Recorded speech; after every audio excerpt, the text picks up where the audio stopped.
This actually is my personal favorite. So in Matthew chapter 28, verse 18 to 20, Jesus gives his disciples the Great Commission before his ascension.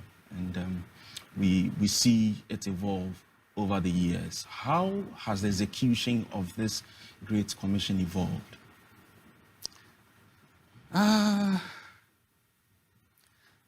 The church has found ways of preaching Christ in each generation, in each era.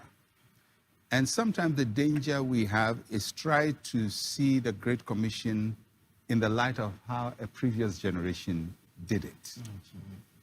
You know, when I started as a young man, we evangelized by going house to house or preaching on buses. People still do it. It's not always the wisest thing to do, but people still do it. Or we do what we call dawn broadcast. We go at dawn and announce Christ and disturb people with the message of Christ. Some hear it and some get offended and annoyed. So that's how evangelism was done. Does it mean we must always do dawn broadcast and bus ministry and house to house? Not necessarily. Each generation will find a means of making Christ known. What has been very interesting to me in this lockdown period, I think this is the greatest moment for the church. Yeah. And I see the hand of God in the lockdown. People may not see it, but I see the hand of God. You ask me why? Because entertainment is out, sports is out, everybody has been shut down. Go on social media, and the most prominent voices you hear are preachers. Wow. The church didn't have social media. We didn't have presence. Our voice was shut down in our local churches. Now God has forced the church out, and the church is taking control of social media and announcing Christ. Look at how many people we are reaching through lockdown. And it's replicated everywhere. People are sitting and going to church.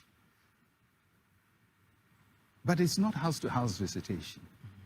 It's not a crusade like others would do, go and set up a platform and talk to masses of people. Most times you're talking and you don't even know whom you're talking to. But a technology that the church had very little control of now is almost firmly in the hand of the church. Is God using this for the propagation of the gospel? I believe 100%. That he had to stop the world to get them to hear the gospel. And they are hearing it. So the Great Commission will be fulfilled by different generations in different ways. And we must not be so fixated on methodology. Do it this way, go it, and say, oh, this is how Wesley did it, or this is how Luther did it, or this is how T.L. Osborne did it. That's fine. But different groups, different generations will find a way to preach Christ, him crucified, him resurrected, seated at the right hand, King of kings, Lord of lords, the only Savior of the world. And each generation will find a way to do it. And we must not be too quick to judge how people do it.